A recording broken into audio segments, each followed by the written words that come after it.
하나님 말씀 볼게요. 베드로후서 4장 14절에서 18절입니다.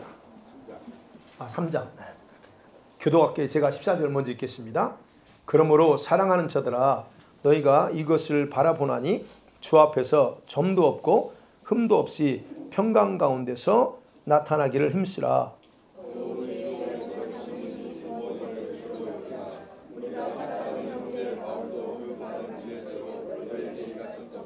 또 그 모든 편지에도 이런 일에 관하여 말하였으되 그 중에 알기 어려운 것이 더러 있으니 무식한 자들과 굳세지 못한 자들이 다른 성경과 같이 그것도 억지로 풀다가 스스로 멸망에 이르느니라.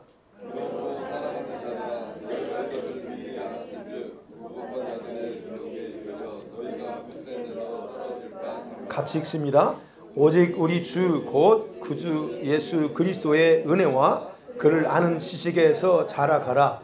영광이 이제와 영원한 날까지 그에게 있을지어다. 아멘. 아멘. 자, 오늘까지 한 번 더 흰옷에 대해서 말씀드리고 오늘 마치겠습니다. 자, 오늘 흰옷 관리에 있어서 가장 중요한 게 뭘까 하는 겁니다. 자, 성경에는 우리 구원받은 성도들에게 누구에게나 구원의 옷을 입혀주셨다라고 정확하게 기록하고 있음을 우리가 지난번에 살펴보았습니다. 그런데 대부분은요 이런 사실에 대해서 문외한이 되어 살아가요. 알지 못하고 살아갑니다. 구원의 옷은 단지 속옷에 불과함에도 불구하고 그 위에 걸쳐야 될 흰 옷을 입지 않고서 자기의 부끄러운 부분을 그냥 드러내놓고 산다는 얘기예요. 이 말이 무슨 뜻이냐면 자기들은 예수를 믿기 때문에 구원은 이미 받았다는 한 가지 사실만 가지고 살아간다는 거예요. 맞습니다. 틀린 게 아닙니다. 그리고 구원받은 것이 마치 천국의 모든 것을 다 확보한 것처럼 착각하고 산다는 의미이기도 합니다. 여러분, 자기들은 교회 다니니까 예수 믿으니까 내가 세상에서 어떻게 살아도 아니면 예수님을 대충 믿고 주일만 대충은 아니겠죠. 나름대로 최선을 다하게 주일만 나와도 구원받는 데는 아무런 문제가 없다고 생각하며 산다는 거예요. 뭐 그건 그들의 삶이니까 그건 자유로우니까 상관없습니다. 그런데 성경에는요 한 가지 더 아셔야 돼. 그건 하나밖에 모른다는 거예요. 성경에는 이 구원의 속옷 위에다가 뭘 입어야 된다고요? 흰 옷을 입어야 그 부끄러운 부분을 가릴 수 있다라고 기록하고 있다는 거예요. 이 부분을 놓친다는 거예요. 구원 받았어요. 맞아요. 그게 다 아니라는 거예요. 속옷만 입고 다 벗고 다니는 것 똑같은데 그렇다는 거예요.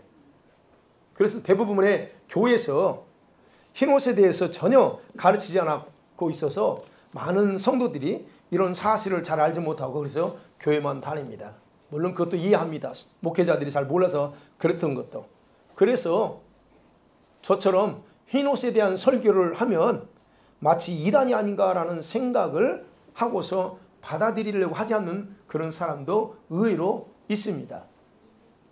그런데요, 제가 늘 말씀드렸죠. 계시록을 연구하면서 이 흰옷의 중요성을 깨닫고 나니까 이 옷이 우리 구원받는 성도들에게 얼마나 중요한지에 대한 설교를 제가 하지 않을 수 없는 거예요. 듣든 말든. 예. 그래서 얘기하는 거예요. 여러분이 흰옷에 대해서 중요하게 받아들이고 안 받아들이고는 여러분은 자유니까 상관없어요. 아무리 어떤 설교도 여러분은 자유입니다. 그러나 분명하게 다시 전하고 여러분에게 설교하고 싶은 건 뭐냐? 성경에 정확하게 기록하고 있다는 말씀. 이게 제가 지어낸 말씀이 아니고 성경에서 정확하게 이 부분을 기록하고 있다는 걸 그것만은 기억하시기 원합니다. 흰옷은 여러분의 철저한 회개와 그리고 간절한 사모함으로 기도할 때에 주님이 은혜로 입혀주는 거예요. 그런데 흰옷을 입는 것으로 모든 게 끝나는 게 아니죠. 이 시작이야. 그 옷이 더럽혀지거나 찢어지지 않도록 관리하는 것은 더 중요하다는 겁니다. 누가?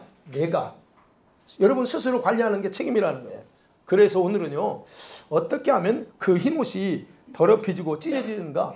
아니면 좀 더 반대로 어떻게 하면 흰옷을 잘 관리할 수 있는가에 대한 부분을 말씀 나누려고 합니다. 첫 번째 생각입니다. 흰옷이라고 하는 거, 흰색이라는 상징적인 의미, 흰옷에 대해서 들었으니까 그 상징적인 의미가 뭐냐는 거 볼게요. 여러분 흰색 있잖아요. 흰색은 시대를 불문하고 유행을 타지 않으면서 사랑받는 색깔 중에 하나래요. 누구나 흰색 좋아하죠. 네. 그래서 인류 역사가 시작된 이후에 거의 나라마다 동일한 의미를 가지고 사용된대요. 흰옷이. 이 나라마다 거의 같대요. 근데 그 중에서 오늘 보려고 하는 그 중에서 가장 공통적인 의미는 종교적으로 흰색은 신성함을 나타내는 의미로 다들 이해하고 있다는 겁니다. 신성함. 우리가 보세요. 우리가 흰 옷 입었다 할 때, 아니 예복 말고 여러분 흰 옷 입은 거 이거 뭐예요? 깨끗하다는 거잖아요. 오염물질 안 붙었어. 여기 흰 옷에 뭐 살짝만 묻어도 금방 빛이 나잖아요. 그래서 흰 옷은 불순물이 없다는 그런 걸로 그렇게 생각한다는 겁니다. 그래서 흰색은 가장 밝은 여러분 색상이래요. 예. 색깔이 따로 없어. 그리고 세련되고 우아함을 나타내는 컬러가 흰색이랍니다. 그래서 이런 깨끗함, 순수함을 상징하는 이것이 대표적으로 나타나는 게 볼 수 있는 게 웨딩 드레스라고 합니다. 웨딩 드레스가 핑크나 빨간색으로 하지 않고 흰색을 하는 이유가 그 의미가 세련되고 우아하다는 뜻이 있기 때문에 그렇다는 거예요. 이게 일반적으로 세상에서 그렇게 얘기합니다. 그러면 성경에서 흰 색깔 또는 우리 흰옷은 뭘 상징할까 하는 겁니다. 자, 기본적으로 아까 그랬죠. 성경도 마찬가지입니다. 기본적으로 흰색은 숭고하다, 순수하다, 깨끗하다, 청결하다는 뜻을 가집니다. 흰색 자체가 성경에서. 특별히요, 저는 이제 요한계시록에서 말하고 있는 걸 중심으로 보려고 하는데 요한계시록에서 말하는 흰색 또는 흰옷은 세 가지예요. 정결함, 그 다음에 거룩함을 의미하고 그 다음에 이긴 자라고 하는 세 가지 중요한 상징적인 의미를 가지고 있어요. 계시록에서는. 그럼 첫 번째 흰옷은 바로 정결함을 상징한다는 거예요. 깨끗함을 상징한다는 겁니다. 그게 성경에 나옵니다.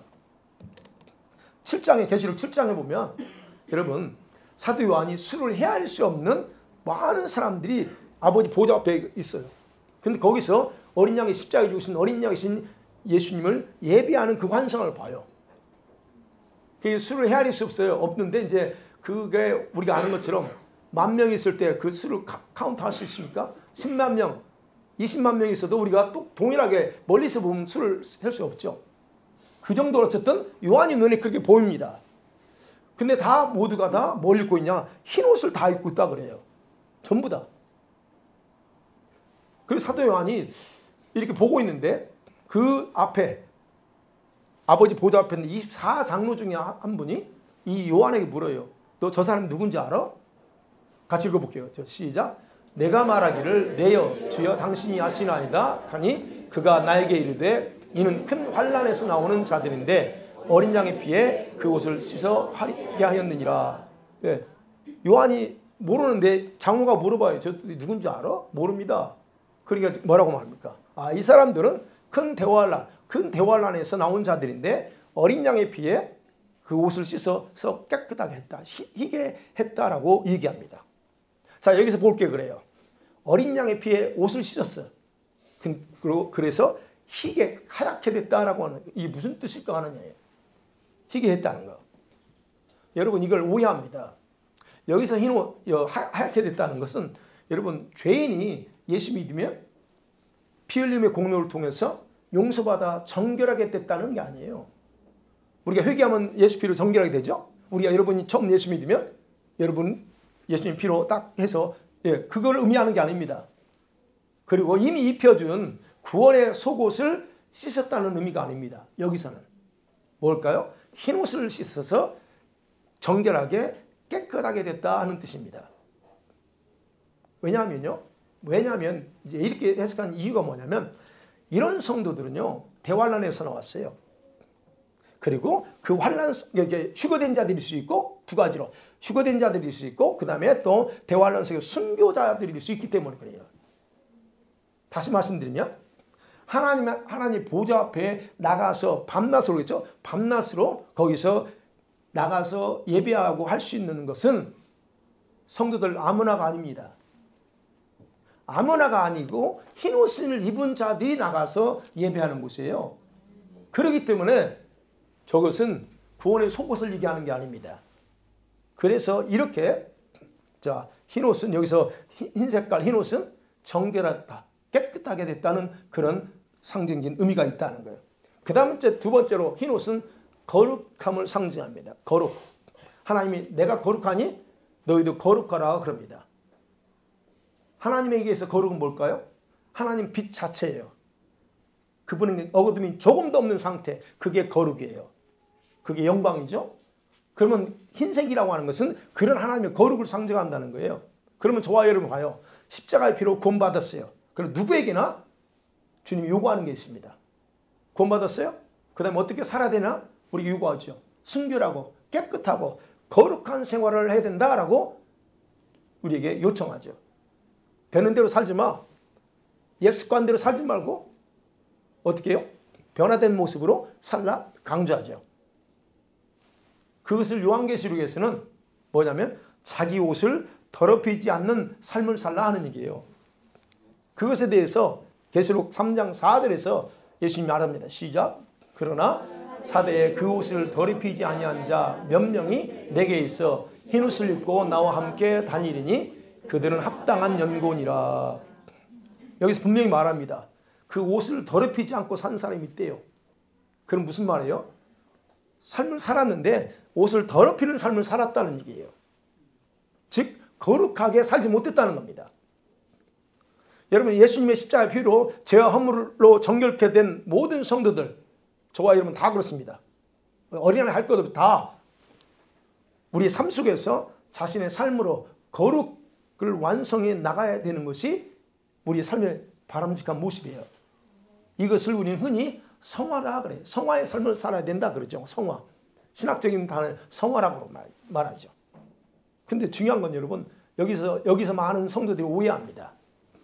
성화는 여러분이 교회 다닌다고 해서 20년, 30년, 40년, 50년 죽을 때까지 교회 다닌다고 해서 성화되는 게 아니에요. 성화는 다시 말씀드리면 자동적으로 되는 게 아닙니다. 오해하지 마세요. 구원은 받아요. 이미 구원의 옷을 입었기 때문에. 그런데 거룩해지는 건 교회 다닌다고 해서 또는 예배 드린다고 해서 거룩해지는 게 아니에요. 무슨 말씀이에요? 삶을 통해서 자신의 거룩을 만들어가지 않으면 거룩해지지 않는 거예요. 그런 의미입니다. 그래서 성화는 자동이 안 돼. 내가 조금 노력하면 성화되지. 좀 힘든 일 있고 어려운 일 있으면 그래 내가 참자. 내 믿음으로 가야지. 그렇게 해서 성화되는 게 아닙니다. 성화는 그렇게 되면 다 됐지. 40년, 50년, 60년, 모태신앙까지 80년 살았으면 그 정도면 성화는 끝내버려야죠. 근데 성화는 그렇게 이루어지지 않아요. 근데 많은 사람들이 나름대로 살면서 내가 거룩해 하려고 하고 있어요. 본인 입장은 그렇죠. 그래서 뭐예요? 정확한 성경대로 하고 있느냐 하는 게 중요하다는 거죠. 그러니까 이런 걸 요구한다는 거예요. 그런데 반대로 저를 생각해 보죠. 반대로 옷을 더럽히다. 그 의미는 뭐예요? 육신의 본성을 따라 살면서 자신이 마땅한 성도로서의 삶을 살지 않았다는 겁니다. 그 말이. 죄를 지을 수도 있겠죠. 뭐 그럴 수도 있겠죠. 어찌됐든 더럽혔다는 그 말이에요. 그렇게 되면 어떻게 해요? 그렇게 되면 거룩을 상징하는 이 흰 옷을 입을 수 없을 뿐만 아니라 아니면 주님께 합당한 자가 될 수 없는 결과를 가진다는 거예요. 그래서 말합니다. 합당한 자, 합당한 영보다 그래요. 그들은 흰 옷을 입어야 될 합당해 이렇게 얘기합니다. 그래서 흰 옷은 거룩을 상징한다는 겁니다. 그 다음에 세 번째 흰 옷은 또는 승리자 또는 이긴 자를 가리킬 때 쓰는 또 그들을 상징합니다. 승리자. 계시록 3장 5절을 본 거 그랬잖아요. 이기는 자는 이와 같이 흰 옷을 입을 것이요. 그랬어요. 이기는 자는. 아무나 흰 옷 입지 않습니다. 이기는 자는. 그래서 예수님께서는 흰 옷을 입은 자, 그룹에 속한 자들이 입는 옷이 바로 흰 옷이다라고 그렇게 결론을 내려요. 그런데 안타까운 것은 일반적으로 목회자들이 예수님의 보혈로 죄 씻음 받아서 정결하게 된 성도들은 모두 다 이긴 자다라고 해석을 합니다. 여러분 이긴 자가 됐는지 안 됐는지는 주님만이 아시지만 여러분 예수 믿었다고 이긴 자가 되는 게 아니에요. 제가 무슨 말씀드려요? 계시록을 정확하게 보면 알아요. 7교회 보낸 3장, 4장, 편지 내용을 보면 2장과 3장의 그 편지에 보면 7교회 보낸 편지 보세요. 그 편지 마지막 부분에 분명하게 조건을 내세워요. 이긴 자 조건을 내세우고 설명합니다. 아무나 이긴 자가 아니라고 정확하게 말씀하고 있어요. 그러면 이긴 자가 되는 것은 조건적이에요. 예수 믿는다고 이긴 자가 아니고 조건적이에요. 그 조건에 충족된 자만 이긴 자라는 거예요. 계시록 다시 읽어보죠, 여러분. 2장 3, 7개 읽어보세요. 그러니까 여러분, 조건 충족이 안 되는데 어떻게 이긴 자라고 해서 줄 수 있냐. 여러분도 맞죠? 조건이 안 맞는데 왜 그 사람하고 거래합니까? 조건이 충족돼야죠. 주님도 똑같습니다. 그래서 이 흰옷은 승리자 또는 이긴 자를 상징하는 칼라입니다. 계시록에 보면. 자, 그 다음에 두 번째, 저와 여러분 이런 사람으로 은혜 가운데 있다면 그 다음에 두 번째는, 그 두 번째 이 흰옷은요, 여러분이 관리하면 관리할수록 더 화려해집니다. 여러분, 구원의 속옷과 흰옷의 차이점을 제가 또 간단하게 설명할게요. 여러분, 둘 다 하나님의 전적인 은혜로 입혀주십니다. 구원의 속옷도 은혜요. 흰옷도 은혜입니다. 자, 그런데 구원의 속옷은 단지 예수 그리스도를 믿기만 하면 선물로 입혀져요. 이거는 그냥 선물로 입혀져요. 그러나 흰옷은 조건적이라 그냥 주지 않는다는 거예요. 이게 차이입니다. 조건적이에요. 어떤 조건일까요? 말씀드렸죠. 중심에 간절한 회개, 철저한 회개와 간절한 사모함. 이 흰옷을 나한테 입혀달라는 사모함이 있어야 된다는 거예요. 이건 거저 안 줘요. 조건이 충족이 돼야 돼. 그래서 저와 여러분 회개하죠. 중심으로 회개할 수 있습니다. 근데 그 회개와 사모함이 주님의 마음에 합격해야 된다는 거예요. 주님은 내 중심이 간절함이 가짜인지 진짜인지 아시잖아요. 여러분 보면 알아요. 중심에서 간절함이 안 나와. 나오는 사람 있어요. 근데 안 나와. 대부분 다. 간절함이 없어요. 그 뭘로 보면 알아요? 압니다. 간절함이 안 나와요. 남자들, 그래서 어려워 남자들은. 이게 남자들은 참 그래. 근데 남자들은 마음의 그 감성이 약해서 간절함이 안 나와요. 근데 어쨌든 간이 짜야 돼요. 예, 그거라는 거예요. 그런 그 주님 마음에 합격해야 돼요. 그 다음에 구원의 여러분 속옷과 흰옷은 둘 다 저와 여러분의 생활 패턴과 죄의 여부에 따라서 더러워질 수 있습니다. 구원의 속옷도 더러워지고 입혀준 흰옷도 더러워질 수 있어요. 뭐에 따라? 여러분 삶의 패턴이에요. 죄의 여부에 따라서. 뿐만 아니라 이 두 가지 옷은 특별한 죄를 범하지 않는 이상은 찢어지거나 빼앗기지는 않습니다. 특별한 죄입니다. 해당되는 죄가 있어요. 그 죄를 범하지 않는 이상은 옷 뺏기지 않고 찢어지지는 않습니다. 이게 특별한 거예요. 자, 구원의 속옷을 입으면 구원을 받아서 천국의 백성은 될 수 있어요. 천국 간다는 일이 안 간다는 게 아니고, 그러나 흰옷은 요한계시록 22장에 나온 영원한 천국에 들어갈 수 있는 자격을 얻는다. 이게 제 말이 아니에요. 요한계시록 읽어보세요. 21장, 22장 정확하게 자격을 얻습니다. 그게 진짜 천국이라고 했잖아요. 이 구원의 속옷을 잘 관리하면 흰옷을 입을 수 있어요. 그러나 흰옷을 더 잘 관리하면 더욱 영광스러운 신분으로 여러분이 신분이 상승됩니다. 이게 차이점이에요. 이 두 가지 옷은 여러분이 나 스스로 관리하지 않으면 그래서 언제든지 더러워질 수 있고 언제든지 더 아름답게 될 수 있다. 이게 공통점이라는 거예요. 물론 성경은 우리들에게 구체적으로 흰옷을 관리하는 법을 정확하게 이렇게 해라 저렇게 해라 기록은 되지 않았어요. 다만 뭐가 기록되냐면 우리 구원받은 성도들의 합당한 생활을 더 강조합니다. 구체적으로 이렇게 살아야 된다 강조합니다. 예를 들면 그거예요. 사도 바울이 그 서신서에 보면 서신서에 보면 그러죠. 너가 부르심에 합당하게 살라 그러죠. 부르심 도대체 왜 불렀는지, 너를 왜 구원했는지 그 부르심에 합당하게 생활하라 이렇게 강조한 바울이. 에베소서에 보면 바울은 또 옛사람의 본성, 습관 다 벗어버리고 뭘 따라 살라고요? 새 사람의 옷을 입었잖아. 그러니까 새 사람의 옷을 입고 빛의 자녀들처럼 살아라고 그걸 강조합니다. 더 나아가서는 갈라디아서 5장에서는 육체의 소욕 따라 살지 마. 반대로 성령을 따라 살라 그러죠. 예를 들면 이런 식으로 강조한다는 거예요. 여러분, 가장 기본적인 생활 방침은 구원의 소극과 흰옷을 입은 사람들에게 매우 중요하다는 얘기예요. 뭐 이렇게 해야 된다 이렇게 나오지는 않았지만 이게 가장 중요하다는 거예요. 그게 원리라는 거예요. 이러한 생활의 원리는 두 가지로 요약해요. 그냥 간략하게 두 가지로 요약합니다. 뭘까요? 육신을 따라 살든가 성령을 따라 살든가 둘 중에 하나입니다. 그럼 그 결과에 따라서 갈라디아 6장 8절의 결과에 따라서 육체를 따라 살면 육체로부터 썩어질 것을 거둬. 그러면 그 흰옷이 어떻게 더러워질 건가? 우리가 감을 잡죠. 그 다음에 성령을 따라 살면 어떻게 해요? 성령으로부터 영생을 거둔다 그랬어요. 영생을 거둬. 성령을 따라 살면 영원한 생명을 보장받는다 하는 얘기입니다.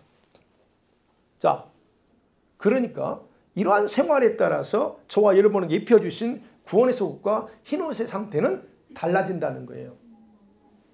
바꿔 말씀드리면 이 두 가지 옷을 더럽히지 않고 더욱 깨끗하게 화려하게 하려면 육신이 아닌 성령을 따라 살아갈 때 가능하다는 겁니다. 주시는 것들을 더 계속적으로 잘 관리하려면 철저한 예배와 기도 생활이, 쉬지 않는 기도 생활이 가장 중요하다는 거죠. 자, 물론 성경에는 흰옷이 깨끗하고 화려해진다는 구체적인 표현은 나오지 않습니다.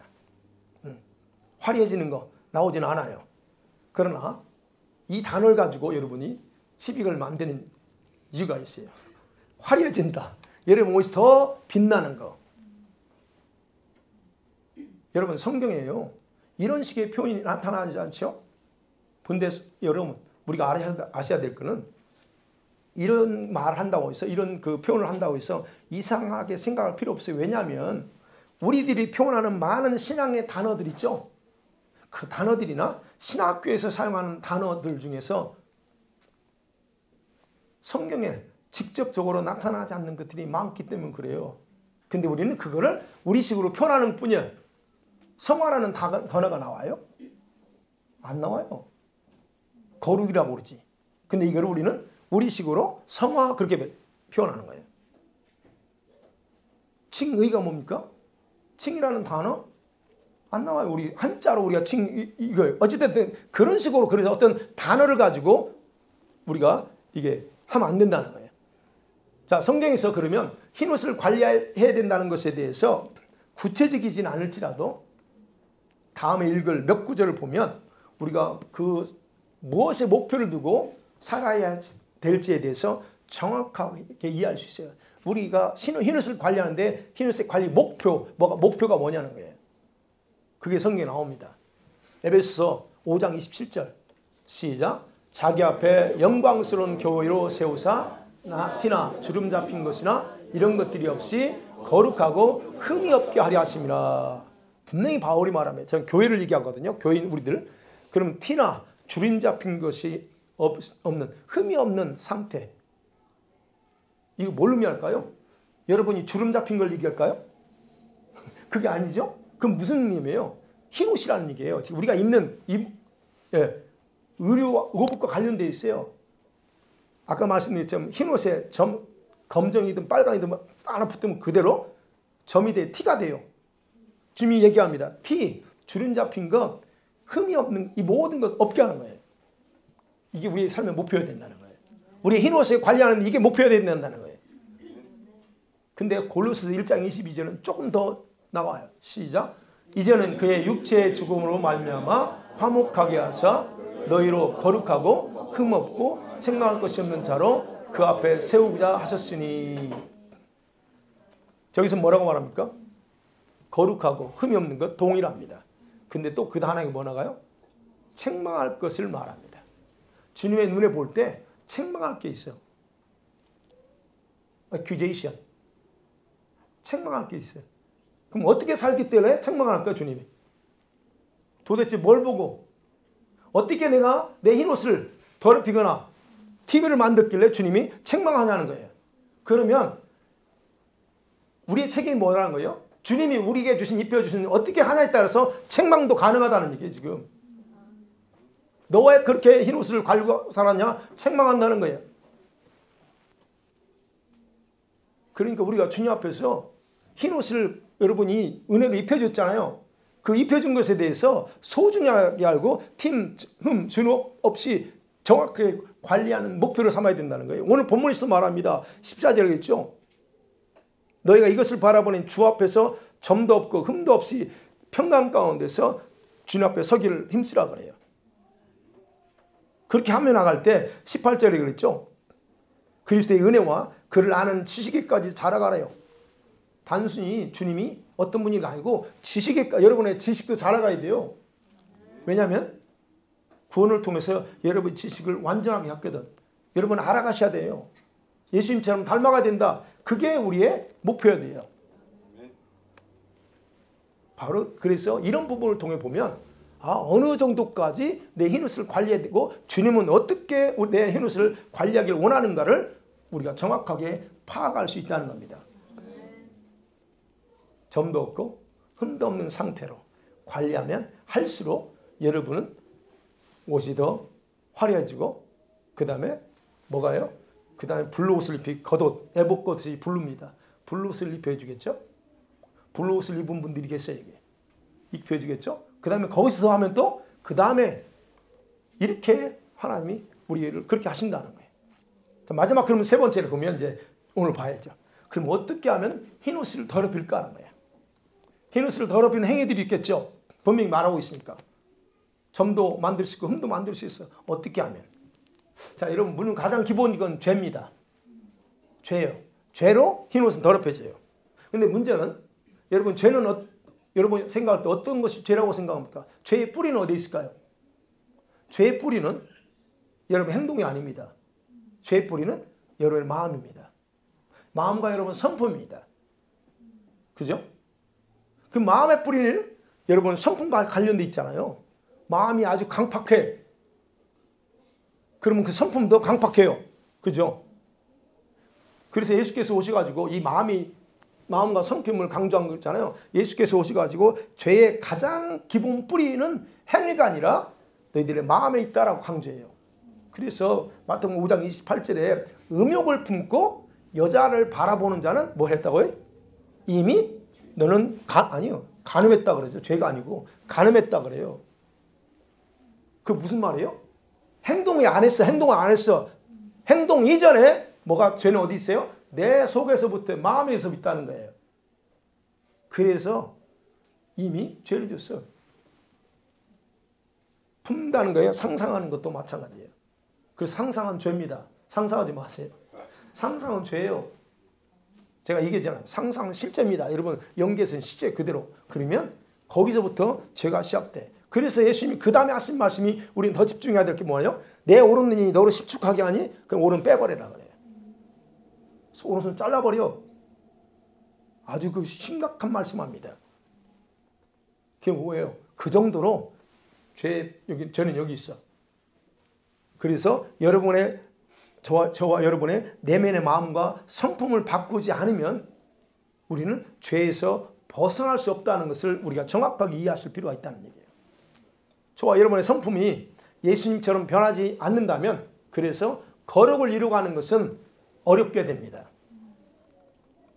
그러니까 이제 말로만 거룩해지. 아니요. 그게 아니에요. 여러분 성품 안 바뀌면 안 됩니다.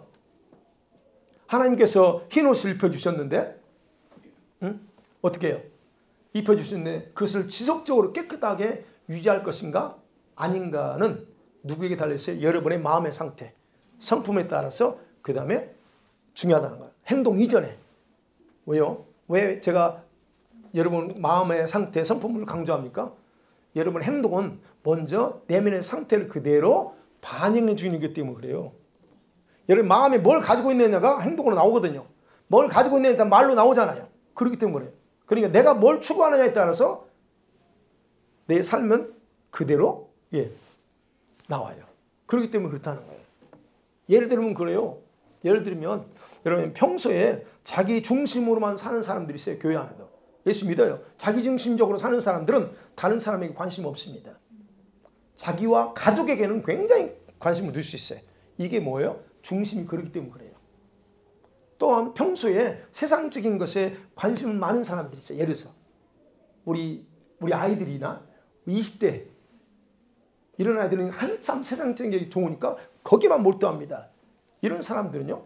예수님에 대한 사랑이나 애정이 나타나지 않고 그저 종교적인 행위만 하면 자기 일을 다 했다라고 생각하며 사는 거예요. 그래서 그러는 거예요. 그 사람들이 그런 보세요. 그 중심이 뭐인가? 예수님이에요? 예수님 있다 그렇게 안 가요. 뭐 그렇게 인도 안 합니다. 절대로. 오늘날 교회 안에 이런 뿌리의 종교들이 가득하다는 거예요. 제가 말씀드린 거예요. 그리고 흰옷을 입는 것에 대해 관심이 없는 자들은 없는 성도들 있죠? 현재 자기들의 관심사에 집중한 사람. 그렇게 돼 있어요. 자, 이런 식으로 살아가는 성도들에게는 하나님은 결코 흰옷을 입혀주지 않습니다. 왜요? 자기를 미답이거든. 아니 사모함도 없는데 뭐들어 줘요? 안 그래? 여러분 원하지도 않는데 줄 겁니까? 자격 미달이에요 주님이. 그래서 안 주는 거예요. 그래서 목요일날 우리가 그냥 하나님 앞에 회개하면서 제발 빚어서 사모함을 얼마나 했습니까? 한성원 간사님한테 보내라고 했는데 제가 보내려다가 한성원 간사 보내라고 했어요. 그래서 이제 이번 주에 아마 답이 올 수도 있어요. 자 여러분 만일에 흰옷을 입은 사람이 이렇게 살아간다면 만일에 이렇게 산다면 그 옷은 더럽혀지는 건 어렵지 않습니다. 금방 더러워집니다. 흰옷이 더러워졌다는 의미는 뭐예요? 이미 아시는 것처럼 죄에 의해서 물들었다는 거예요. 점과 흠과 티를 자기 흰옷에다 뿌려놨다는 거예요. 색깔이 바뀌었다는 거죠. 주님의 은혜로 흰옷은 입었으나 이 옷을 더럽히는 것은 다른 게 아니에요. 여러분 각자 내면의 성품에 따라서 나온다. 그래서 말씀드린 건 내면에 변하지 않는 성품. 모태신앙이든 지금까지 살아왔던 성품이 안 바뀐다.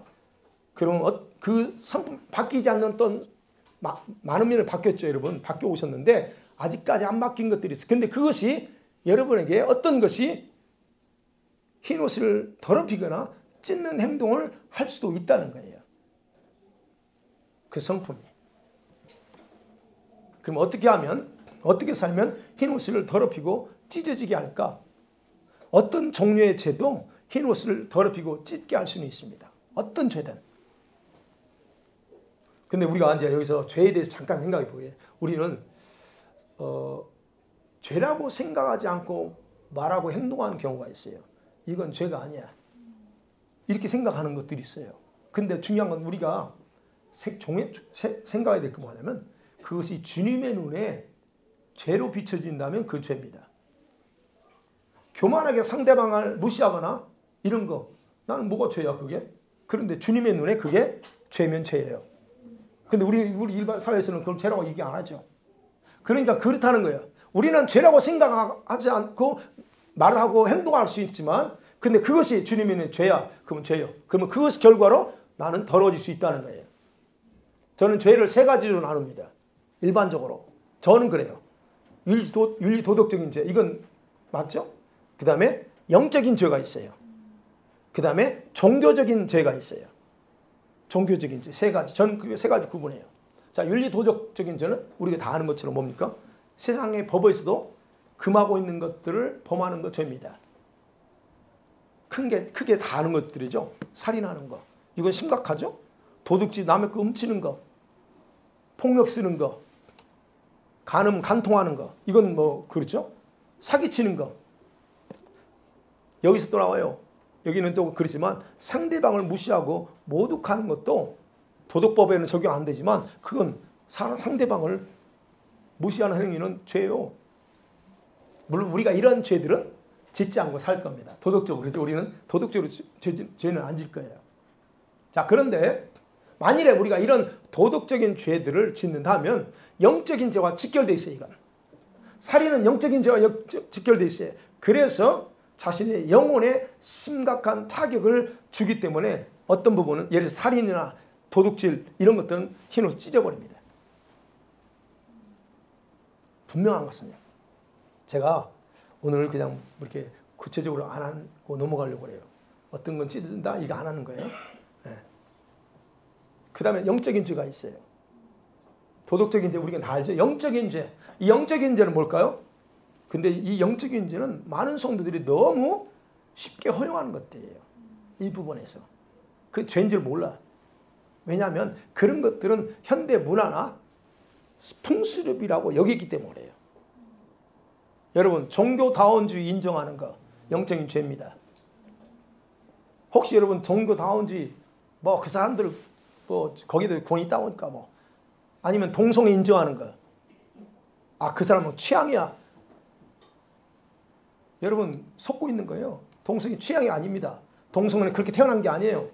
성경에 분명히 남자 여자로 만들었지 그렇게 태어난 게 한 게 아니에요. 근데 얘네들은 이런 식으로 속여. 그 많은 사람이 동조하면 동성애 괜찮아. 물론 그 사람들을 욕하는 게 아니에요. 자, 이런 동성애 인정, 악을 악으로 인정하기를 거부하고 문제가 없다고 여기는 그런 생각들이 다 영적인 죄입니다. 또 혈기, 분노 이거 죄입니다. 영적인 죄예요. 거짓말, 무익한 말 하는 거, 말로 성령 회방하는 거.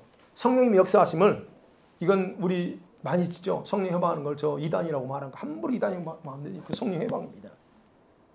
그래서 그런 사람들이 나중에 가는 지옥이 따로 있어요. 성령 회방죄 이런 것들. 신성 모독 하는 거. 이런 것들은 다 영적인 죄에 해당돼요. 그러면 이런 것들 보세요. 이런 죄들은 세상적으로는 죄라고 여기지 않을 수 있어요. 뭐가 죄예요? 그거. 법에 적용이 안 되는데. 그죠? 부부 사이에서 내가 폭력 쓰는 게 뭐가 문제야? 예를 들면 그래요? 분노하고 하는 거 뭐가 죄예요? 이럴 수 있다는 거예요. 근데 이런 건 세상적으로는 죄가 아닐지라도 중요한 이렇게 하게 되면 마음으로부터 하나님의 말씀을 따르지 않고 하나님을 버리는 행위가 됩니다. 이게 바로 영적인 죄예요. 우리가 이걸 아셔야 돼요. 주님이 우리를 바라볼 때 뭘로 봐요? 우리 영계에서는 이런 걸 봐요. 이런 걸 허용하는 순간 내 마음에 허용해버리는 순간 하나님은 더 이상 성경이 하나님을 믿지 않는 거예요. 동성애가 분명히 성경의 죄라고 그랬어요. 이건 망할 죄라고 했는데 괜찮아 라고 한다면 뭐예요? 성경이 하나님 안 믿고 반대로 가는 거예요. 사단이 내 주인이야 라고 바꾸는 것과 똑같아요. 이게 영적인 원리입니다. 여러분 믿거나 말거나 받아들이거나 안 받으면 상관없거나 성경은 그렇게 말하고 있다. 이게 영적인 죄. 이런 죄를 질 때 더러지고 심한 경우는 찢어집니다. 끝까지 막 할 때 그렇다는 거예요. 그 다음에 종교적인 죄가 있어요.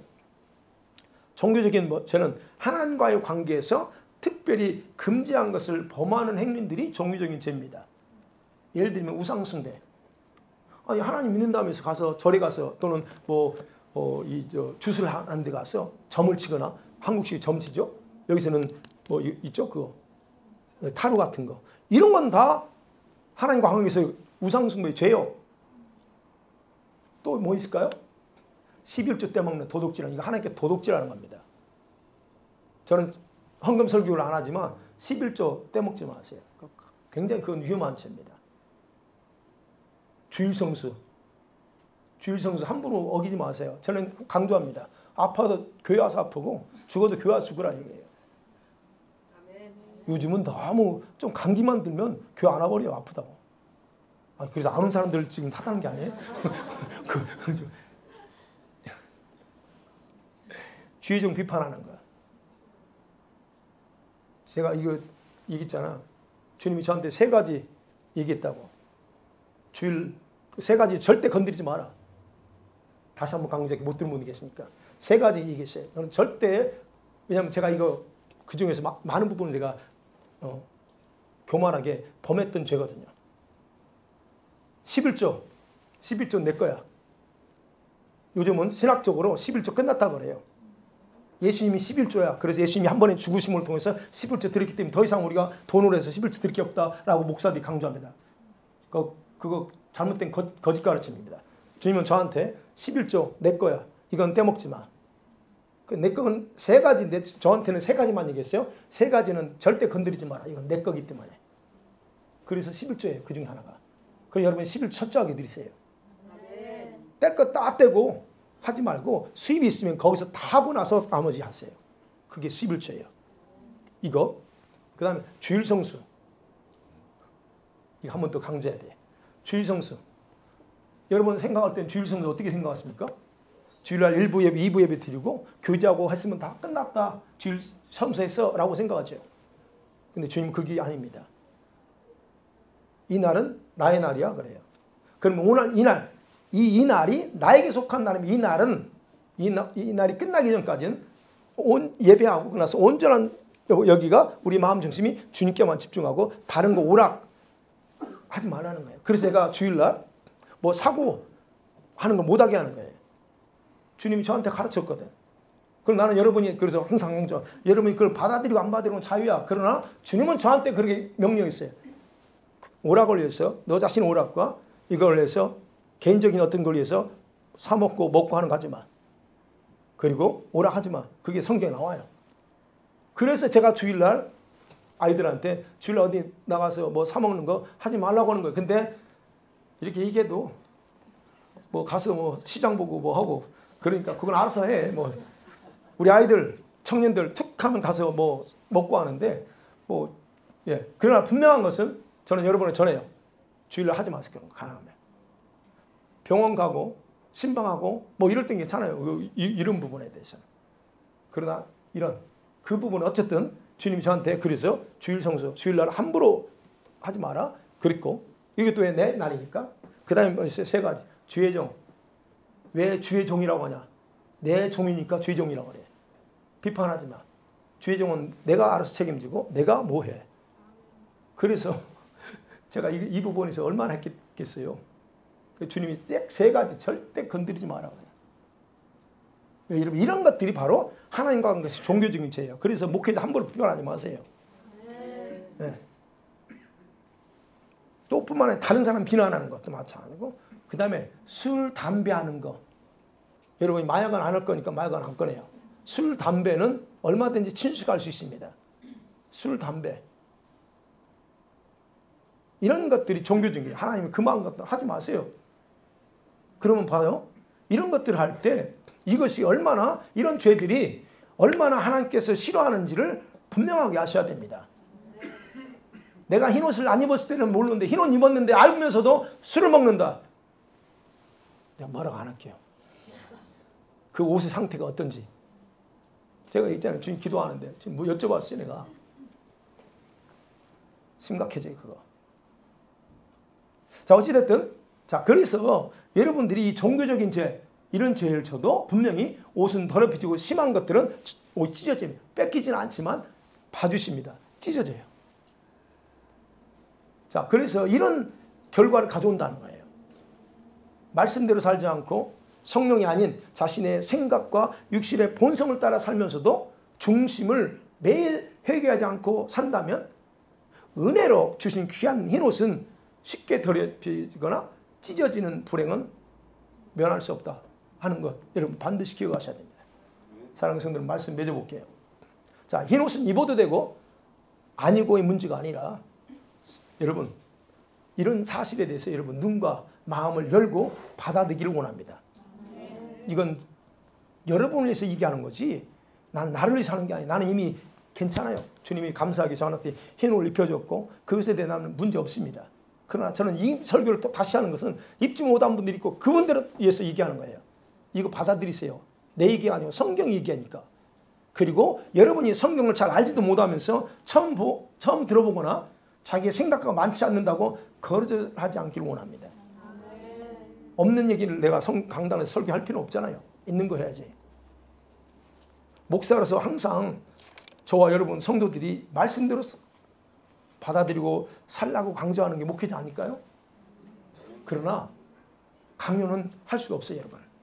제가 강요를 못합니다.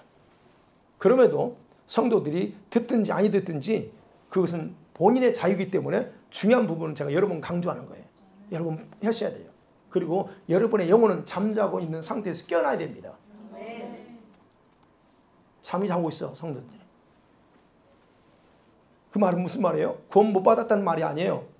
그게 아니고 하나님께서 여러분을 구원하신 목적이 단순히 천국이 아니라 예수님과 같은 사람으로 성장시켜서 온전한 천국 백성이 되게 하는 것, 그것이라는 걸 정확하게 알고 살라는 거예요. 그게 영혼이 깨어나는 거예요. 네. 우리가 살고 있는 지금 시대가 마지막 때라고 그러잖아요. 이 사실을 여러분이 알고 있다면, 그리고 지금 그 시대에 살고 있다면, 여러분 이 지구상에 존재하는 모든 성도들은 하나님은 지금 흰옷을 입기를 다 원합니다. 왜요? 그래야 되기 때문이에요. 흰옷을 입지 않고 살면 여러분이 신분과 직책과 상관없어요. 이건 신분과 직책 상관없이 주님의 신부가 될 수 있는 자격이 없다는 것과 휴거되지 못하고 대환란을 하면서 끔찍한 생활을 해야 된다는 것, 그리고 첫째와 부활에 참여할 자격을 갖지 못하는 것, 또 하나 뭐였어요? 생명수 강이 흐르는 그 영원한 성 있는 예루살렘, 아버지 보좌가 있는 그거는 들어갈 수 없는 불행을 당하고 만다는 겁니다. 그렇기 때문에 여러분 강조하는 거예요. 흰옷 입었습니까? 감사하죠. 여러분 흰옷 입은 분들. 그렇다면 여러분은 그 고귀한 옷을 잘 관리하고 점과 흠이 없도록 거룩하게 만드는 생활을 하셔야 돼요. 가장 중요한 건 뭐라고요? 여러분 마음입니다. 여러분의 성품입니다. 이 성품의 변화, 이게 가장 중요합니다. 여러분과 저의 성품은 예수님처럼 어떻게 돼요? 온유한 성품, 겸손함으로 자신을 거룩하게 만들어야 돼요. 이게 우리의 가장 중요한 부분이죠. 변하지 않는 성품, 어제나 그제나 1년 전이나 그 마음이 똑같아. 그 변하지 않는 성품 가지고 예전과 별반 없이 살아가는 거 중단하시라는 거예요. 여러분 마음에 예수님에 대한 간절함과 사랑이 없이 살아가는 거, 그거 정상이 아닙니다. 그거 중단하시라는 거예요. 왜 내 안에 그런 간절함이 없을까 하면서 기도해 보세요. 왜? 주님 나한테 좀 그 간절함을 주세요. 주님 주시더라고요. 기도하세요. 주님의 마음, 이 사랑을 내 심장에 부어달라고. 여러분 마음에 예수 그리스도의 말씀으로 풍성하게 하고 예수님께서 여러분 마음을 주관하는 상태가 되기를 원합니다. 그래서 철저하게 여러분 마음과 성품이 주님께 책망받지 않는 상태가 되도록 오늘도 내일도 이번 주로 계속 매일매일 회개로 자신의 흰옷을 빠는 저와 여러분 모두가 되기를 주의 이름으로 간절히 축원합니다. 아멘.